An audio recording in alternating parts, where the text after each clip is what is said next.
आज एवं मोर अंचल मानव व्यक्ति गौंदियार पूर्वतन सरपंच गौंदियार मूलमणि आम एरिया मुख्य एवं आम चारणर मुख्य अभिभावक एवं सार बैकुंठ बाबू बैकुंठ पचारे नंबर कौन कौन लिखा हम मुझे कहली झील पुआ झील सब नेलु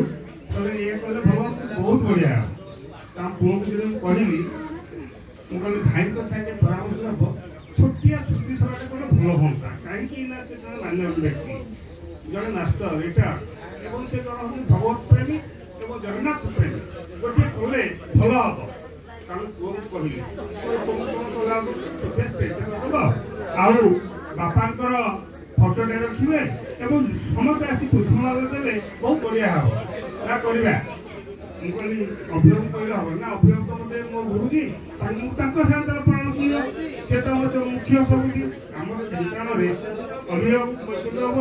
ग्रुप सभा सब जाऊँ सी जड़े आत्मा मरेनि आत्मा अमर और अक्षय हूँ तार क्षय ना कारण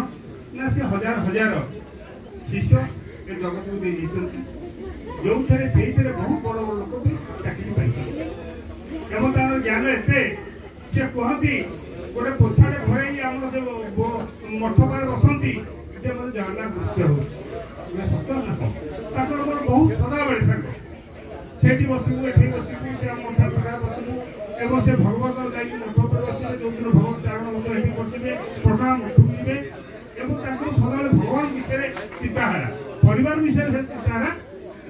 अच्छी किंतु भगवान भगवत प्रेमी से दुई झी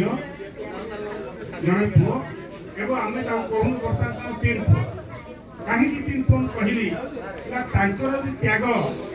जो सेवा से करमती कौ पुओ बापा सेवा करना मो तरफ आम अंचल तरफ अशेष अशेष धन्यवाद से एपर बाहर भोजी भात करते बहुत उच्च धरण कराइला हठात यही प्रकार कारण है से मन दुख ना कारण जीव आज को पड़े आम कहीं बहुत कर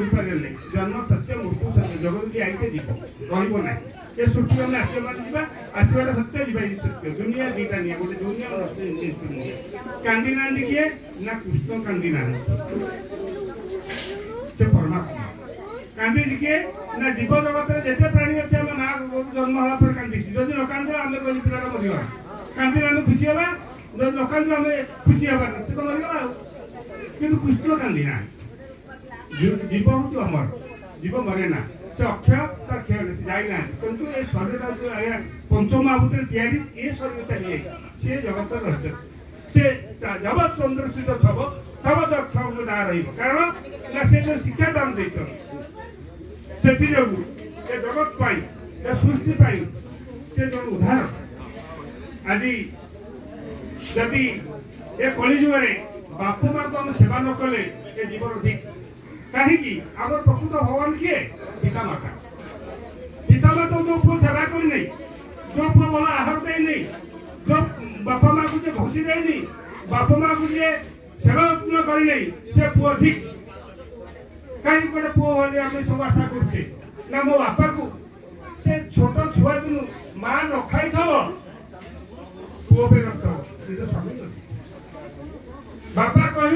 मो पुओ उन्नत ना रख जहाँ अक्षम पुओ आज आम अंचल आम गौंदियार से गोटे जुएल से ना रखा अक्षम अक्षम जी कहे आम कहूचे मह कष्ट से मर कौन करगला ये 500 गला शून्य गला मिसी गोपी पहले तले बची 100टा गोपी गोपी से चली गले कौन जगत नाथ जगन्नाथ परमात्मा परमपिता जो ब्रह्म प्रति 12 वर्ष से पूर्ण उद्धार होती से तो भगवान जीव अक्षय जीव मरे कर्मनुसार जीव फल पाए जे जो कर्म कर पूर्व जन्म से फल पाइब से जो मनुष्य जन्म होची दुर्लभ जन्म ए दुर्लभ जन्म को हम रक्षा पे गले हम पिता माता को सेवा करे उचित काहे पिता माता को ना हम जगत देखे जी किए ए सुठी देखे जी किए ए सुठी आनी शिखिए ना पिता माता आनी चल ताको जब सेवा ना करबा नहीं ताको अति भलर मंत्र पचारिबा नहीं ताको दुख सुख शांति न रखिबा त दरकार कोन से पोजन करिछि से भले पोजन के अर्थ नहीं किछि मनुष्य दिए दिव्यज्ञान देखी संतोष भगवान केवल मनुष्य दिए दिव्यज्ञान अच्छी आउ कहे दिव्यज्ञान अच्छी ज्ञान अच्छी परमात्मा परम पिता समझी तैयारी करछंती किंतु मनुष्य दिए दिव्यज्ञान अच्छी मनुष्य जानि पारुची बुझी पारुची खाली अहंकार धन काहर न थाए लगबड़ी पानी बयस संपत्ति रुहे न चली जाए आपण बयस केतळ पळेबो आपण जानि पारिबे काली सकाळे बोलले बयस नथिबो नाही सती अहंकार गर्व मोह करे किसी उचित नहीं कर्म कर ईश्वर को फल देबे आदि अध्याय जो कर्म करथिले जो सुपुत्र जन्म करथिले एवं मोर ताको परिवार के अनुरोध ए तिनी पुआ को ए तो माटी कांदुची आजी तुम आखिर लुह न देबे कारण बर्तमान तमे तांगर स्वामी तमे तार पुआ तमे तांगर झिया तांकर सब तमे सर्वस्व तमे तमे ताको सुखारे शांति रे शेष निश्वास रखिबे जय जगन्नाथ जय जगन्नाथ जय जगन्नाथ जय जगन्नाथ।